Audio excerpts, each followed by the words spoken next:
दोस्तों, आज एक बहन ने मुझसे राय मांगी है। उन्होंने मुझसे पूछा है कि दीदी, मेरे सामने ऐसी स्थिति आई है, हमें क्या करना चाहिए। और आप भी अपना राय जरूर दीजिएगा, क्योंकि महिलाओं का ये दर्द ना, मुझे लगता था सोशल मीडिया में आने से पहले किसी को गाइडलाइन की ज़रूरत नहीं है। आज देखती हूँ कि हर महिला पीड़ित है, हर महिला किसी न किसी दर्द से गुजर रही है।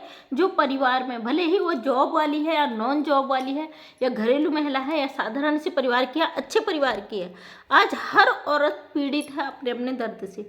एक बहन ने मुझे बहुत लंबा चौड़ा कमेंट किया और वो चाहती है कि मैं उनकी मदद करूं, उन्हें रास्ता दिखाऊं। तो आप लोगों का गाइडलाइन मेरे लिए बहुत ज़रूरी है, क्योंकि जब लोग आप मेरे को बताते हैं ना, दीदी ये सही है, ये गलत है, और अपनी राय देते हैं, और आप जब कहते हैं दीदी आपकी वीडियो से बहुत सारी हिम्मत मिली, तो मैं वैसी मोटिवेट हो जाती हूँ। एक बहन है, वीडियो लंबा हो जाता है इसलिए ज़्यादा बातें न करके मैं सीधे मुद्दे पे जाती हूँ।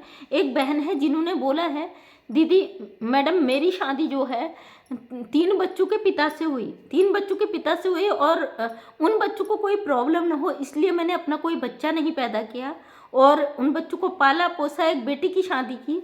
उस शादी में उस कार्ड उन्होंने साफ शब्दों में ये बोल दिया जब तय की गई कि ये हमारी माँ नहीं है। और जब वो अपने फैसले खुद लेती हैं, और अपने फैसले लेने में मुझे कहीं पे भी माँ का स्थान नहीं दिया गया। और जहाँ पे भी अपनी बात कहो तो वो हमें बिल्कुल नहीं मानते, और मेरे पति और मुझे मजबूर कर देते हैं कि हम उनकी बातों को मानें। मैंने अपना हर कॉम्प्रोमाइज़ किया, हर रिश्ता निभाया, हर चीज़ करा उन बच्चों के लिए। आज जो बड़े हो गए हैं और एक बेटी की शादी भी कर दी गई है, उन्होंने कहीं पे भी मुझे मान सम्मान वो इज्जत नहीं दिया, और जो मैं डिजर्व करती थी, लेकिन उन्होंने साफ शब्दों में बोल दिया तुम मेरी माँ नहीं हो।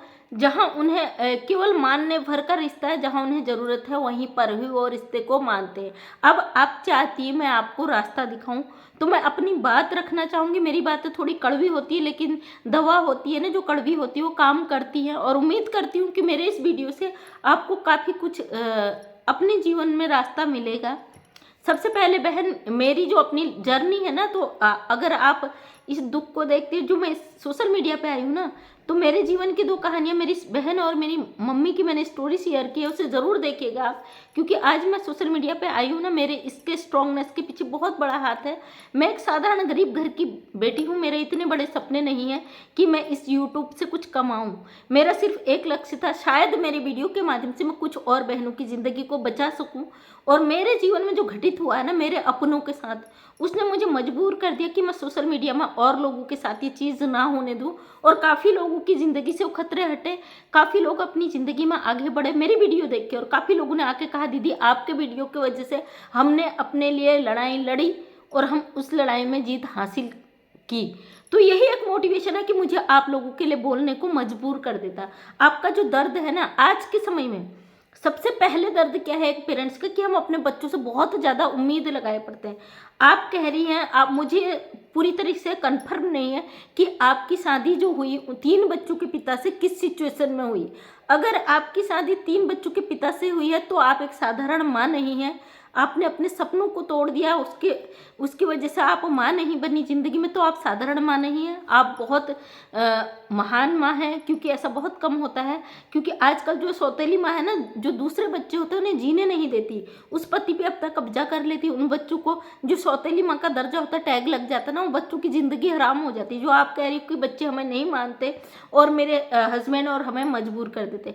सबसे पहली बात बहन, आपकी लाइफ की जो स्टोरी है मुझे पूरी तरीके से नहीं पता, जितनी मुझे पता मैं उस पर आपको राय देना जरूर चाहूँगी। क्योंकि आपके हस्बैंड जो है आपके साथ है ना, और आपकी शादी जिस सिचुएशन में हुई, कोई ना कोई बड़ा कारण रहा होगा। या तो आप मुझे पूरी स्टोरी बताती, मुझे पूरी स्टोरी नहीं पता है, कुछ कारण रहा होगा। या तो आपके हस्बैंड 3 बच्चों के पिता से आपने शादी की, तो बहुत बड़ा रीज़न रहा होगा जो कि मुझे नहीं मालूम है। अगर आपने एक्सेप्ट किया, उन्हें सब कुछ किया है, अगर आपके हस्बैंड आपकी बात मानते हैं, तो आज के दौर में जो है ना, हम बच्चों से बहुत सारी उम्मीद लगाए पड़ते हैं, और आपके सौतेले बच्चे हैं जो आपको माँ नहीं मानते, लेकिन आजकल की पीढ़ी में सगे बच्चे भी अपने माँ बाप को माँ बाप नहीं मानते हैं जब वो बड़े हो जाते हैं। कभी भी बच्चों पे अपनी जिम्मेदारियां नहीं थोपनी चाहिए कि आपको हमारे हिसाब से ही चलना है, हमारे हिसाब से काम करना है। बच्चे को हम तब तक अपनी कस्टडी में रख सकते हैं जब तक वो बच्चा रहता है। जब वो बड़ा हो जाता है ना, अपने मन की करता है। लेकिन अगर बच्चे को अपने प्यार से, लाड़ प्यार से, अपने हिसाब, अपनी जिम्मेदारी से आप जीने देते हो तो बच्चा आपको जरूर समझता है। इसलिए इतनी इच्छाएं मत पालो कि वो इच्छाएं आपकी टूटे तो वो तकलीफ आपकी साफ नजर आए। और रही बात आपके जो सौतेले बच्चे वो जो कर रहे हैं बिल्कुल गलत है, क्योंकि आपने इतना स्ट्रगल किया अपनी ज़िंदगी में, अपने सपने तोड़ दिए, सब कुछ छोड़ दिया, उस परिवार में आगे बढ़ी। और आपसे एक बात कहना चाहूँगी, जो आपके पति देव अगर वो आपके साथ है, जैसे कि आपने मुझे बोला कि शादी के कार्ड में भी मुझे स्थान नहीं दिया गया लड़की का, जो कि आपके हस्बैंड की कमी मुझे यहाँ पे नज़र आती है। चलो दुनिया को छोड़ो, बच्चे क्या समझेंगे, जिनसे आपने शादी की उनको आपको सम्मान देना चाहिए था। बाकी सब दुनिया जाए भाड़ में, कोई नहीं पूछता है, रिश्तेदार कोई नातेदार नहीं। सौतेले का जब टैग लग जाता है ना तो लग जाता है। दुनिया को माँ सौतेली ही नजर आती, चाहे वो अपने सगे करके भी पाले। जब माँ दूसरी और 3 बच्चे खासकर आपके हो तो बड़े ही होंगे, अगर आपकी बेटी की शादी भी कर चुके हैं तो आपके हस्बैंड को रिस्पेक्ट आपको देना चाहिए था। जैसे कि आपने लिखा है कि मेरे पति और मैं मजबूर हो जाते हैं उनकी बात को मानने के लिए। तो यहाँ पे मैं बता दूं, अगर आपके पति मजबूर हो जाते हैं तो शादी के कार्ड में जो उन्होंने अपनी मर्जी से लिखा है, कुछ मेरी समझ में पूरी तरीके से नहीं आया, लेकिन फिर भी मैं कहना चाहूँगी अगर पति आपके साथ है, प्रॉपर्टी आपकी होगी ही होगी। अगर आपके 3 बच्चों के पिता से शादी कर दी गई, उनकी फर्स्ट वाइफ की डेथ कैसे हुई, क्या हुई, या तलाक हुआ है, मुझे पूरी प्रॉपर पता नहीं है। यहाँ पे मैं कहना चाहूँगी अगर आपकी शादी हुई, जिन लोगों ने आपकी शादी कराई, या तो आपके मायके का कुछ लूज पॉइंट रहा हो, या फैमिली इतनी कमज़ोर होती कि अच्छे प्रॉपर्टी वाले घर में शादी कर दी जाती है। हो सकता है आपके हस्बैंड की प्रॉपर्टी हो, उस प्रॉपर्टी में अगर आपके हस्बैंड का हक है तो आप अपने बच्चों को अपने उस प्रॉपर्टी को के जरिए से वो कर सकती है। आप अपने बच्चों को जब ज़बरदस्ती, आप बच्चा तब ब्लैकमेल करता है ना जब आप उनको मुंह लगाते हो, उनकी हर जिद को पूरी करते हो। अगर प्रॉपर्टी आपके नाम पे है तो आप प्रॉपर्टी से कुछ मत दीजिए, खुद कमाए, खुद के पैरों पे खड़े हैं, अपनी कमाई से वो आगे बढ़े। क्योंकि जब तक बच्चे थे आपने पाल दिया, आपकी जिम्मेदारी खत्म। जब वो आपको नहीं मानते, नहीं पूछते, तो अपने आप को तकलीफ मत दीजिए बिल्कुल। अगर प्रॉपर्टी आपके पास है, आपके हस्बैंड भी मजबूर ना हो, आप भी मजबूर ना हो, क्योंकि आपके पास एक जरिया है उन बच्चों का। वो बच्चे आपको ब्लैकमेल करते हैं, जहाँ मुझे लगता है वो आपसे उतने भर का रिश्ता रखते हैं जब उन्हें ज़रूरत पड़ती है आपकी प्रॉपर्टी का, और आप ही की प्रॉपर्टी लेके अपनी ही मनमानी करते हैं। तो ऐसे बच्चों को उस प्रॉपर्टी पे बिल्कुल भी वो न करें, खुद कमाओ, खुद रहो, और उनसे कुछ दूरियां बना के अपनी ज़िंदगी को जिए। हम लोग क्या करते हैं ना, दूसरों से इच्छाएं, उम्मीद पाल लेते हैं कि वो बच्चे को हम पाल रहे हैं, पोस रहे हैं, बड़ा हो गया, हमारी जिम्मेदारियां लेगा। बिल्कुल भी नहीं होता है। पहले का समय नहीं रहा, ये समय ऐसा आ गया कि बच्चे अपनी मनमानी करते हैं। यहाँ पे आपको कुछ नहीं समझते। ये केवल सौतेले बच्चों की बात नहीं, अपने सगे बच्चे भी ये कर रहे हैं। कई ऐसे वृद्धाश्रम हैं जहाँ जिनके बच्चे कमा रहे हैं, अच्छी अच्छी पोस्ट में जॉब कर रहे हैं, लेकिन वो माँ वो पिता और माँ सब वृद्धाश्रम में अपने दिन काट रहे हैं, अपने गुजारा कर रहे हैं प्रॉपर्टी होने के बावजूद। अब समझ नहीं आता आज की पीढ़ी को हो क्या गया। यहाँ पे आप अपने आप को बिजी रख सकते हैं। वो बच्चा जिसके लिए आपने सारी जिम्मेदारियां निभाई है, समाज की नजरों में समाज देखता है कि आपने उनके लिए क्या किया, क्या नहीं किया। तो आज के दौर में अगर आपके साथ गलत करता है तो समाज उस चीज़ को देखता है, आपका पड़ोस उस चीज़ को देखता है। आप अपनी तरफ से गलत मत करिए, लेकिन अपनी जिम्मेदारियों को बखूबी निभाए। अपने लिए जिए, खुद के लिए जिए, क्योंकि आपने अपनी जिम्मेदारी उनको ख़त्म कर दी। उनको उनकी ज़िंदगी जीने दीजिए, वो जैसे जीते। जो भी प्रॉपर्टी आपके पास है उसको आराम से आप अपने हिसाब, अपने अकॉर्डिंग करें। अपने आप को बिजी रखने के लिए दोनों हस्बैंड वाइफ मंदिर में जाएं, योगा करें, ध्यान करें, और कुछ ऐसे अच्छे काम करें जिससे आपको सुकून मिले, आपको शांति मिले, आपको अच्छा फील हो।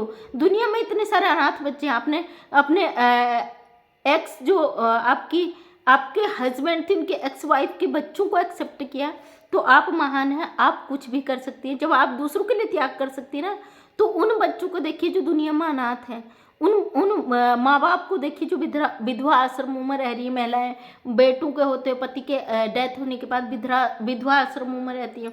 कुछ ऐसे बुजुर्ग माता पिता हैं जिनको बुढ़ापे में हम बच्चे छोड़ देते, जिनके हाथ पैर नहीं चलते। बहन, आपके हाथ पैर से ही सलामत में है। आपके हस्बैंड की जो भी प्रॉपर्टी होगी वो आपने एक्सप्लेन नहीं किया है मेरे साथ, तो मुझे नहीं मालूम।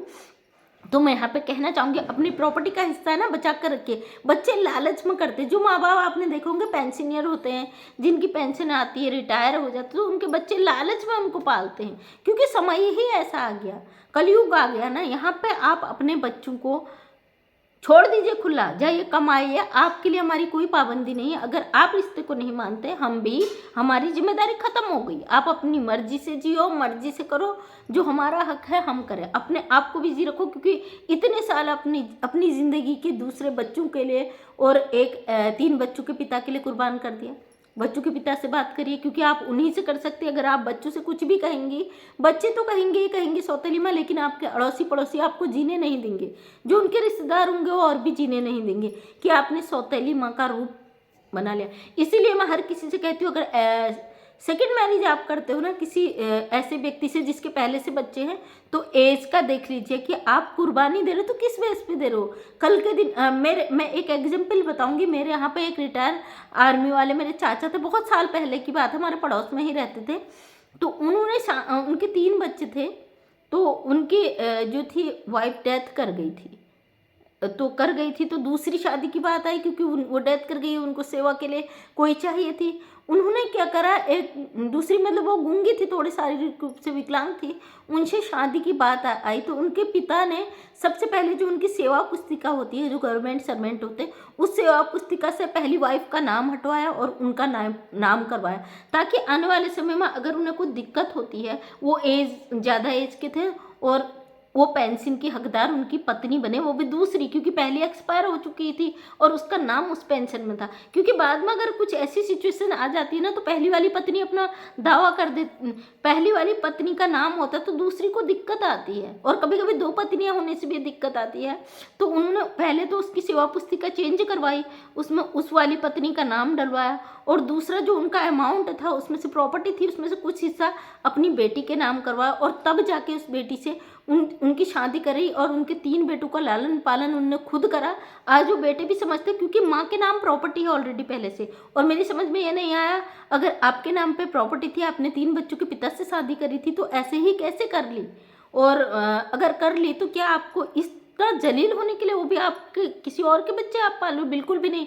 औरत का जीवन इतना सस्ता नहीं है यार, वो किसी के बच्चे पालने के लिए शादी करे, उसका भी अपना जीवन है। गांव की शांति आपने देखा होगा, शांति लाइफ स्टाइल गांव की, उनकी ऐसी सिचुएशन थी कि उनकी शादी कर दी गई थी, उनके पेरेंट्स ने, गरीब थे, शायद उनके पेरेंट्स नहीं थे, मैं देखती हूँ बहुत एजेड है उनके पति, और आज भी लोग उनके चैनल पे, बहुत अच्छा उनका चैनल चलता है, आप जानते होंगे गाँव की शांति को।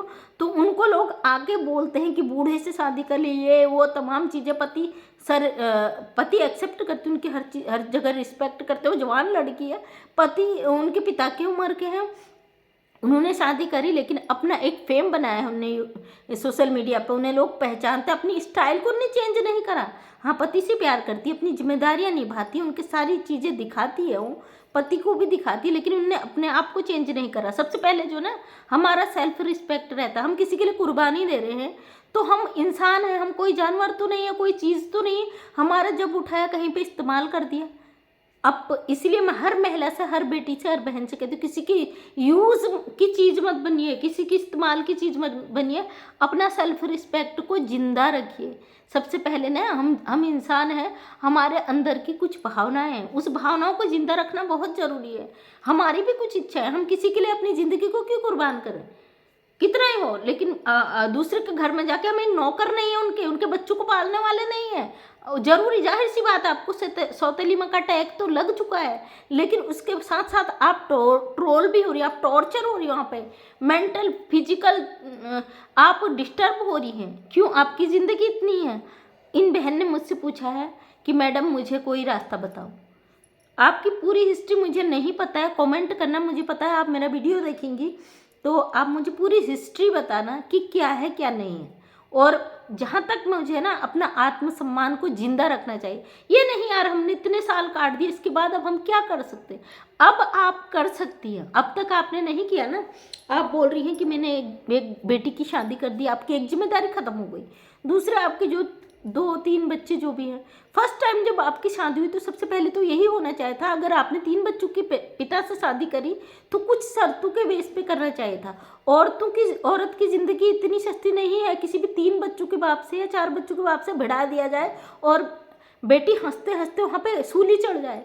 कभी भी अगर आप सेकंड मैरिज करते हो किसी बच्चों वाले से, तो वो चीज़ पहले देख लीजिए कि आपकी आगे की ज़िंदगी क्या होगी, खासकर जब बच्चे बड़े होते हैं। अभी मेरे पड़ोस में और हैं, एक लड़की बहुत गरीब घर की है और बताते हैं, मैं जानती तो नहीं, वैसे जानती हूँ लेकिन वैसे नहीं, वो बिल्कुल फटे कपड़े पहनती थी। मायके में उसका गाँव में पहाड़ों में, हमारे उत्तराखंड में बहुत काम होता है महिलाओं के लिए, खेतों में दिन भर काम करती थी, खाने को नहीं होता उसके घर में।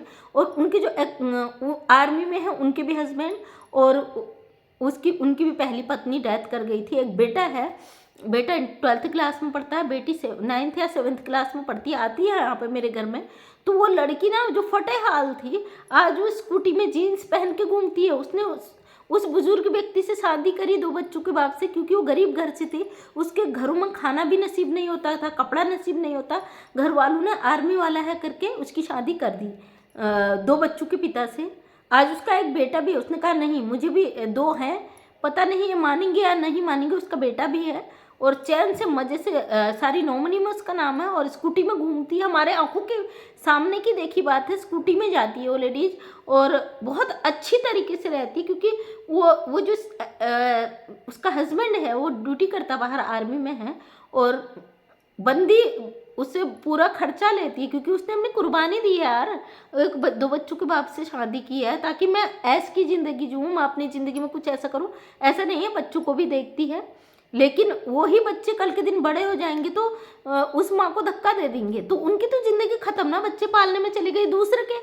उसका एक बेटा है और 2 बच्चे पहले के हैं, तीनों को पालती है। सबसे पहली गलती मैं यहाँ पे आपकी मानती हूँ, आपने उन बच्चों के लिए कुर्बानी दी, एक आपका खुद का भी होना चाहिए था।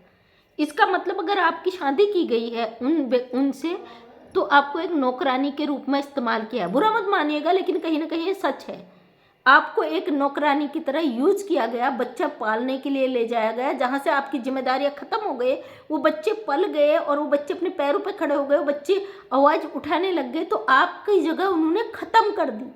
आपका कोई जगह नहीं हुई वहाँ पर। और मैं सबसे कहती हूँ, अगर आप सेकंड मैरिज करते हो ना अपनी बेटी की, तो ये चीज़ें सोच कर करिए कि हम अपनी बच्ची को सूली पे चढ़ाने जाने हैं, किसी शादीशुदा इंसान के साथ भिड़ा रहे हैं, तो उसके पीछे का कारण क्या है? आखिर अगला व्यक्ति शादी कर रहा है एक अनमैरिड लड़की से 2 बच्चों को पालने के लिए, तो उसका कारण क्या है? फिर उसके बाद वो उसको माँ बनने का हक नहीं। जो दुनिया का ना सबसे खूबसूरत पल होता है औरत के लिए, वो माँ बनती है, तो वो अनुभव भी उसे न दिया जाए, क्योंकि उसके पहले से बच्चे हैं। तो जिंदगी किसकी गई? उस आदमी के बच्चे भी पल गए, उसे बीवी भी मिल गई, उसे नौकरानी भी मिल गई, और उसकी जहाँ से जिम्मेदारियाँ खत्म हो गई, तो आपका काम पूरा हो गया, आपकी बेइज्जती हो जाए। इसलिए अगर आप शादी करते हो ना अपनी बेटी की, या आप जो बेटी हो, तो अपनी शर्तों के बेस पे कीजिए। वरना ऐसे व्यक्ति जिनके बच्चे ऑलरेडी बड़े हैं, वो कुंवारी लड़की ढूंढते हैं ना, तो उन्हें अपनी जैसी लड़की ढूंढनी चाहिए, जो दुखी हो, परेशान हो और समझे दुख दर्द को। किसी कुंवारी लड़की की ज़िंदगी खराब करने का किसी को भी अधिकार नहीं है। तो बहन, आपने मुझसे राय मांगी थी, मुझे ज़रूरी लगा मैं इस टॉपिक पर बात करूं। बहुत दुख भी हुआ अंदर से, क्योंकि आपकी ज़िंदगी के वो खास पल चले गए। औरत के कितने सपने होते हैं, एक लड़की के कितने सपने होते हैं कि मैं किसी घर में जाऊँ, शादी होके जाऊँ, वहाँ पर मुझे वो हर एक खूबसूरत पल मिले जो हर लड़की की ज़िंदगी में आता है। लेकिन आप वहाँ एक माँ बन के गई, पत्नी बहू बनकर नहीं गई, आप एक माँ बनकर गई, और आपकी जिम्मेदारियाँ आपके बच्चे पालने को आपको दे दिया गया। सबसे पहले आपको वहाँ पे आवाज़ उठाना चाहिए था, या आपके जो भी पेरेंट्स हैं, या आपकी जो भी मजबूरी रही, उस मजबूरी को केवल मजबूरी नहीं बनने देना चाहिए था। जाहिर सी बात है, कुछ ना कुछ कारण रहा होगा, या आपके जो हस्बैंड है वो जॉब वाले होंगे, सर्विस वाले होंगे, या प्रॉपर्टी वाले होंगे, या फिर आपकी स्थिति ऐसी नहीं रही होगी कि आप उस घर में किसी अनमैरिड लड़के से शादी करते। लेकिन यहाँ पे आपको इतना, आपके साथ यह अन्याय हुआ क्योंकि आपकी ज़िंदगी के इतने साल खराब किए गए। वो साल लौट कर तो नहीं आ सकते। फिर भी आपसे कहूँगी, मुझे पहले तो अपने बारे में सब कुछ बताइएगा कमेंट में लिख कर, क्योंकि मुझे पूरी बात नहीं मालूम है। और आपकी ज़िंदगी का पल ख़राब करने का किसी को भी हक नहीं था। अभी भी समय नहीं गया, आप अपनी पहचान बना सकती हैं। अगर 3 बच्चों का पिता है, उसे भी दूसरी नहीं मिलेगी, आपकी उम्र होगी, आप उनसे अपने हक के लिए आवाज़ उठाएं, क्योंकि अपनी ज़िंदगी ना इंसान का आना, खाना, पीना, पैदा होना, मर जाना, ये सब नहीं लिखा है। सेल्फ रिस्पेक्ट बहुत ज़रूरी है, जो कि आपने अपनी खो दी, आप मजबूर। आपने ये भी लिखा कि मेरे पति और मैं मजबूर हैं। अगर पति आपके साथ हैं तो आप अपना डिसीजन आज भी ले सकती हैं, आज भी आप अपने हक के लिए लड़ सकती हैं। अगर वो बच्चे आपकी प्रॉपर्टी के लिए आपको परेशान करें तो आप उस प्रॉपर्टी से उन्हें बेदखल भी कर सकती हैं, उन्हें हटा भी सकती है। जो आपसे अगर खर्चा ले रहे हैं तो उस खर्चे को रोक कर आप खुद को प्रूव कर सकती, क्योंकि अब वो अपने पैरों में अगर खड़े हो गए हैं तो ठीक है, अपने पैरों पर खड़े हुए जिए। अगर नहीं हुए हैं तो बिल्कुल भी उन्हें सपोर्ट ना करें गलत चीज़ों के लिए। तो थैंक यू दोस्तों, वीडियो अच्छा लगा तो लाइक कर दें। डेली सुबह 8 बजे वीडियो आती है और उम्मीद करती हूँ कि मेरे इस वीडियो से आप लोगों को थोड़ा सा मोटिवेशन मिल सके। आपके जीवन में जो परेशानियाँ चल रही है उस परेशानी से मैं आपकी मदद कर पाऊँ, और करती भी हूँ। और कई ऐसी बहनों के मेरे पास कमेंट आए हैं जो इस दर्द से, परेशानी से गुजर रही हैं। अब एक बहन है, वो बार बार पहले भी मुझे कमेंट किया था, जब मालती वाला वीडियो उन्होंने देखा तो अब भी कमेंट किया, दीदी मेरी ज़िंदगी में बड़ी उथल पुथल चल रही है। तो मेरे इंस्टाग्राम आईडी, मैं इंस्टा चलाती नहीं हूँ, फिर भी आप उसमें अपना नंबर सेंड कर देना। मंजू112013 मेरा इंस्टा आईडी है, उसमें नंबर दे दीजिएगा। और मैं अपने वीडियो के माध्यम से कई लोगों को मैं जगा चुकी हूँ, और उम्मीद करती हूँ सबसे पहले क्या होता है ना कि आपको खुद जागने की ज़रूरत है। तो थैंक यू सो मच, दिल से धन्यवाद। औरत का जब दर्द देखती हूँ तो दुख अंदर से अपने आप आ जाता है, और बहुत कष्ट होता है। उम्मीद करती हूँ बहन आपको आपके सवालों के जवाब मिल गए होंगे, क्योंकि मुझे पूरी जानकारी आपकी नहीं होती है। अगर आप पूरी जानकारी देती, मैं इस पर पूरी बातें रखती। आपने मुझसे पूछा था मुझे क्या करना चाहिए, तो मैंने वीडियो में आपके लिए ही ये वीडियो बनाया है। नाम तो मैं भूल गई, लेकिन आप मेरा वीडियो ज़रूर देखेंगे, मैंने आपको कमेंट किया। तो थैंक यू सो मच, तहे दिल से धन्यवाद।